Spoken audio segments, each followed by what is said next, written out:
morning, all of you. I've often gone out in Indian delegations, done my job, and then said, how does this affect us within the country? And how do we actually get the country, our people, our politicians, and institutions that matter in the country talking about heritage? So we have a huge, we are a mega biodiversity hotspot, yeah, in this country. If you look at a classical definition of hotspots, then out of 32 hotspots in the world, we have 3. We have the Himalayas, we have Northeast India, and we have Western Ghats.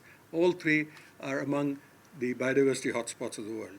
And as I said, it's an interplay of a number of kinds of mammals, birds, amphibians, reptiles, insects, fishes, you know, with a plethora of nature really in about 5% of our geographical area, which is what we protect. Okay, so all that we know as sanctuaries and national park is around 5% of India. 95% is taken over by our wonderful co-inhabitants, people as well. So it's a mega human hotspot as well.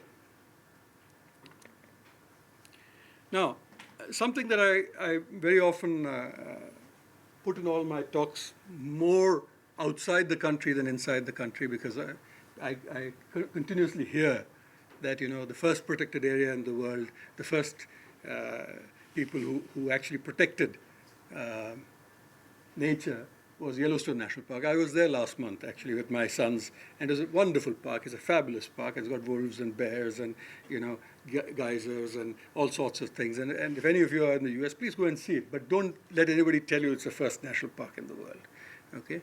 So if I skip this slide to the next one, this is a redoing of a book in 1982 by Trotman, which actually sketched out what Chanakya wrote, purportedly, it may or may not have been Chanakya, but whatever, whoever, did in Arthashastra about 2,300 years ago.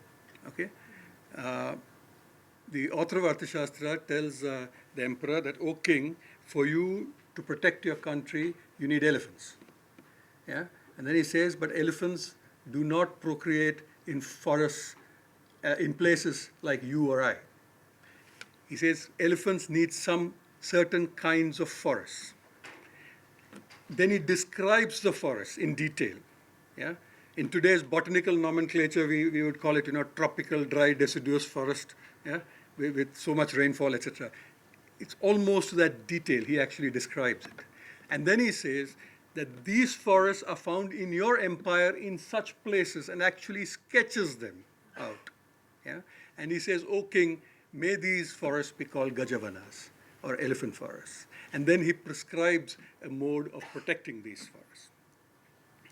Just going backwards, you will know also that Emperor Ashoka wrote his several edicts following his grandfather Chandragupta Maurya's period, when we are talking about Arthashastra. And many of them, including the famous one at Girnar in Gujarat, actually deal almost completely with animal protection and codifies what animals should not be killed, what animals may be killed on which days of the lunar month, which caste or sect may kill these animals, and how they may be cooked, even to that detail where they could be killed. Okay?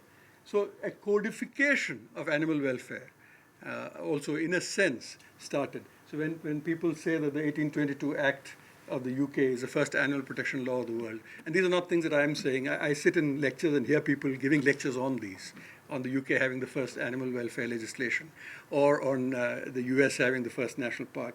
And I wonder, is it just because we wrote in a different language that the world has taken time to recognize that India has had a very, very long history. And I wouldn't even say we are necessarily the first. I don't know what the Egyptians had or the Chinese had. They could possibly have had things at the same time as we. And I'm not a scholar enough in those cultures or languages to comment on that. But I can definitely tell you the Yellowstone is not the first. Yeah. So you had a long period of heritage conservation in this country. In today's India, as again I'm quite want to say, we are trying to protect this heritage, okay, of this country, with a crushing reality that we are 1/3 of the world's poor in this country. Okay, that's a reality that we cannot forget. that we're one-third of the world's poor in this country. We also have an aspiration for 9% economic growth. Just like we have aspirations for having the largest number of heritage sites. I don't think India even bothers whether we have the largest number. We just need to have 2 more than China, yeah, or something like that. Yeah. So these are aspirational or political realities that we have. They're realities, and to say that we can sweep them aside is not true. As I said, having been there about 25 years in this and seeing many politicians come and go, I can tell you these things don't change. The need for being sovereignly recognized as the best in the world is always there, whatever the party. It really doesn't make a difference. Anyway, in the middle of all of this, a group of us have to conserve the heritage we have. And more often than not, we rely on what our grandmother has taught us. More often than not, we rely on the ethical baseline of conservation, not on science, which for an archaeologist, I'm happy to note, looks very solid. But for a conservationist, I know what weak ground we are on. We really don't have much science. I mean, we have some science, but not much. In the middle of all of this, we have got our 102 national parks, more than 500 sanctuaries, about 600 plus little pockets. You can see the small sizes, small poxed onto the map of India. Yeah? Those are little banks that we have. 47 conservation reserves and 4 community reserves. 4 community reserves in a country that loves to talk about Bishnois and tribals that protect the Vedantangal in Tamil Nadu and all, but only 4 reserves officially designated as community protected, because we have not really done enough work really with the communities. We have also given many other epithets, tiger reserves, elephant reserves, World Heritage Sites. There's Menon Biosphere Reserve, which I have not put here, which is another UNESCO, classification. So we have several sites. We've also got, therefore, among large animals, things that we can use as flagships. That's why I said we use these flagships. We have 60% of the world's Asian elephants. I'm just going tonight to Vietnam to chair over their 15 elephants that are left in Vietnam. Right? Nothing left. They've just declared the tiger extinct. Cambodia has declared the tiger extinct. Elephant has gone down to less than 100. So as country after country in Asia are losing the large animals, unfortunately the percentages rise in India. It's not sheer numbers that are rising. It's the fact that nobody else is having as much. Yeah? So of the 50-odd thousand elephants, we have nearly 30,000 wild elephants in India. We have 65% of the world's tigers. That's because Russia is doing well. But if you take out Russia, then we have got about 90% of the world's tigers. Right? 85% of the rhino in Asia, the Indian one-horned rhino, and all the lions that are there in Asia. Okay? We use these large animal, charismatic, forward-facing eyes that grab your soul, symbols, to protect everything else that we don't know. We don't know the red-eyed frogs, and we don't know the types of bamboo and so many other things that we have. But we have a terrible problem. Why did Kerala and Karnataka write in saying we don't want the Western Ghats as World Heritage Site? There are 2 distinct parts of it, and one part, only one, is conflict. Yeah? Animals are spilling out of our parks. A lot of that area has mines that the state government wanted to exploit and did not want a World Heritage tag, which is why we also didn't care very much about the state government, and we went ahead and pushed for it. So of the 2 examples, one an animal and one a place. Okay, animal, elephant, the thing that I know the best. Yeah, it's a religious symbol for many Indians, not for all, but for many. It's a keystone and a flagship species for conservationists. And it's a killer for those faced with conflict. Yeah? Elephants kill 400 to 500 people a year. We're not talking about wolf taking 2 sheep. We're talking about 500 Indians killed a year by this symbol. And as a victim for animal lovers, elephants also die. About 100, 150 elephants today are killed every year. To understand this animal, beyond the fact that it is something of heritage value, a lot of my life has been spent in combating the ivory trade on the ground, tracking it in smuggling out into the Far East, but also in the United Nations in CITES. Again, end of the year, I'll be on the Indian delegation in Johannesburg, arguing once again that ivory should not be sold. And the teeth of living animals really is not a good place to put your money in and conduct business between nations. But every 2 years, for the last 27 years, that world body meets and debates rather solemnly on whether rhino horn and ivory should be sold internationally. Yeah, and there are countries which believe it should be. This is one place where India and South Africa don't work closely together. Here we bang our heads a bit because South Africa wants to sell ivory. We don't want them to sell ivory. Most of the times we win, but once in a while they get their way. So they've had 2 sales in 27 years. Most of our elephants, which are being killed for poaching for ivory, are being killed for that small object called a hanko in Japanese or a chop in Chinese. It's because the Japanese and the Chinese can't sign their name because of the hieroglyphics. So they have to stamp their name. It's a name seal. Okay. In the olden days, it used to be made out of wood or buffalo horn or any other object, a stone, for example. But as Japan first, after the war, got money, in their eyes, ivory is the most beautiful thing in the world, just like in Indian eyes, I suppose, gold. But that's ivory and poaching, which is an easier battle to win for the elephant. But the land does not move people as much, right? A dead animal, and most people say, when I show the picture, right? But if you show dead land, you're not going to be able to see it. Land that is ravaged and no longer there is a problem. Now, the green is our forest cover. The yellow is degraded forest. The white is humanity. So in the middle of this, I need to fit in 30,000 elephants.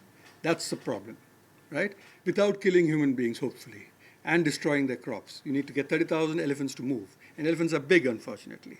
The last example I'll give you is of Greater Manas in Assam, an area, a land that is on the boundary of Bhutan.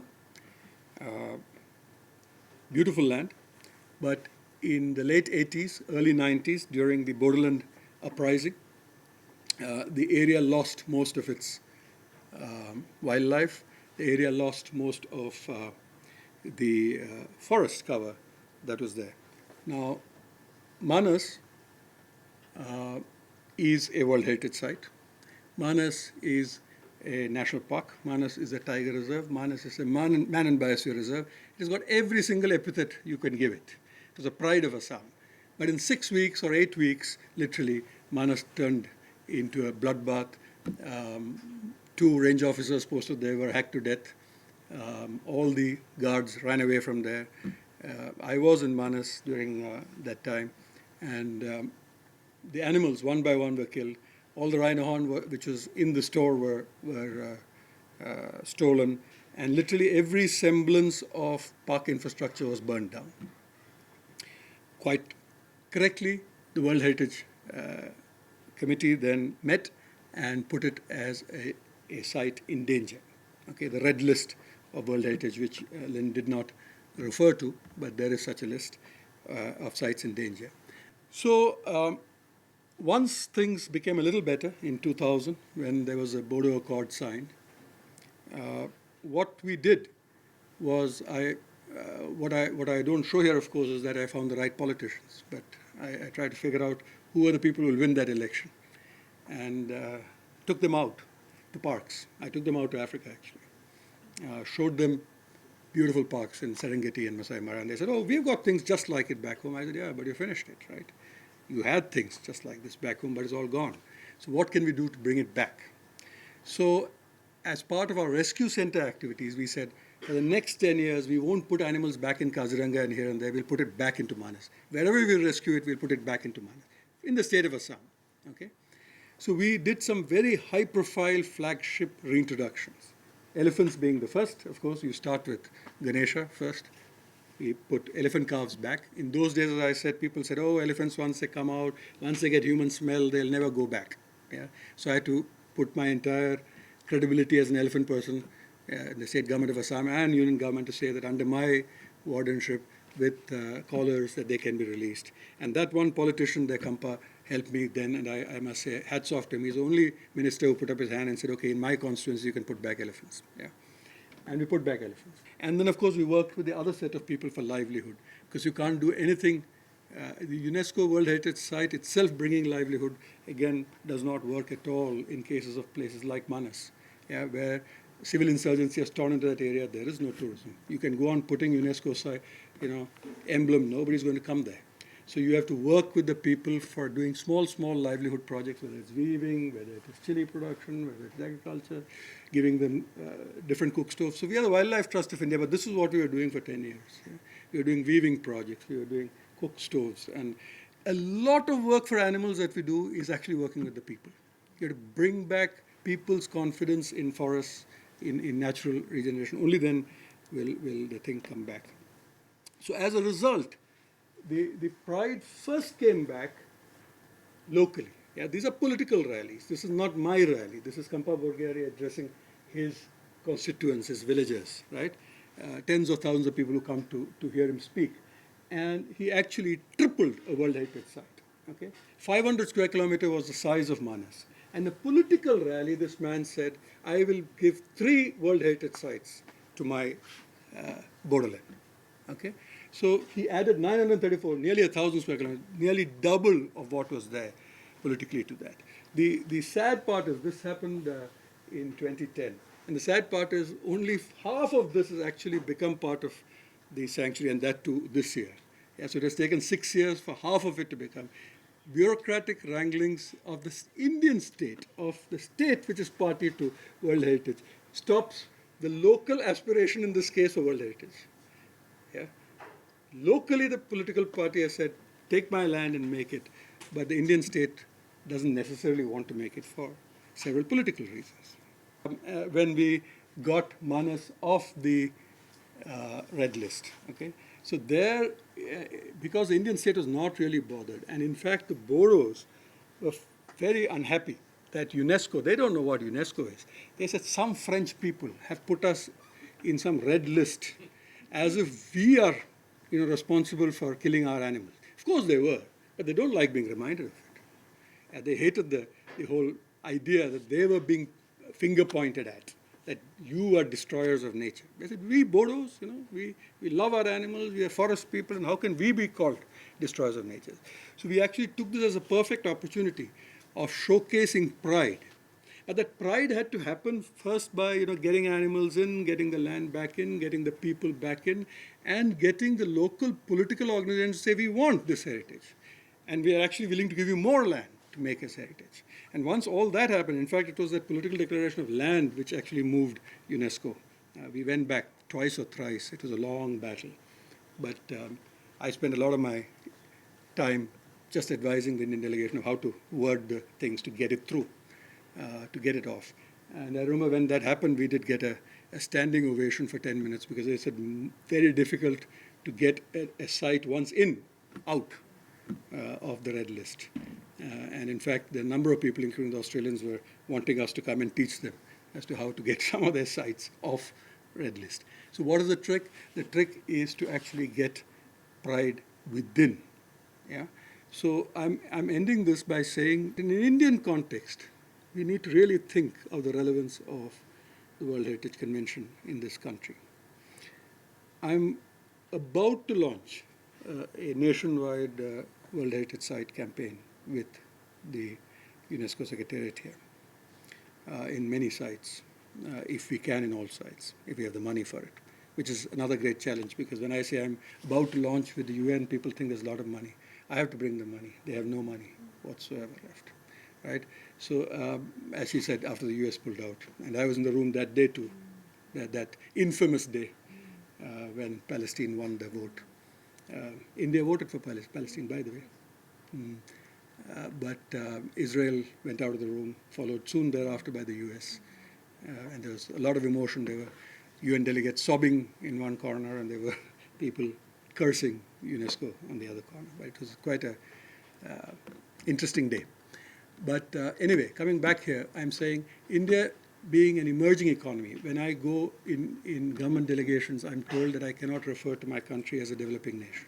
Okay, so we get external affair briefs as advisor, and India's terminology today is an emerging economy. Not today, for the last 10 years it has been, supposedly. So we can only call ourselves emerging. Doesn't matter if we are one-third of the world's poor, but we are an emerging economy. Right? That's the politics of the nation state.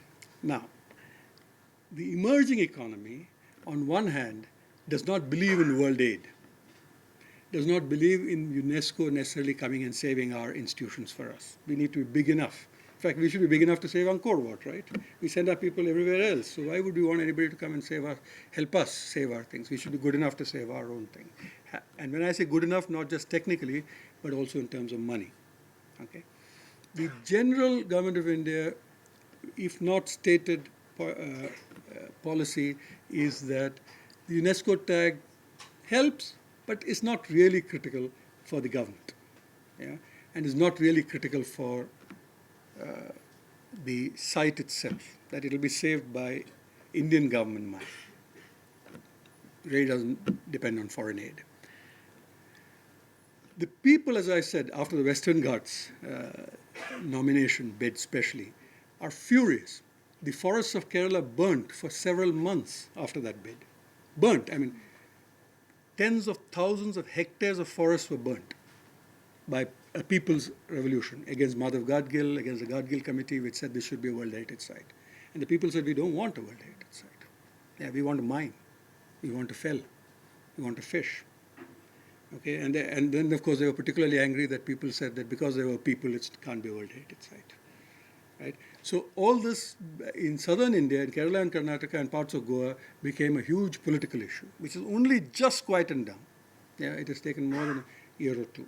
So in this interesting times, we are still pushing forward because I was on that tentative list committee, so I know exactly the number of sites that India wants to put on. And as she said, a lot of them have got very good reasons to be on.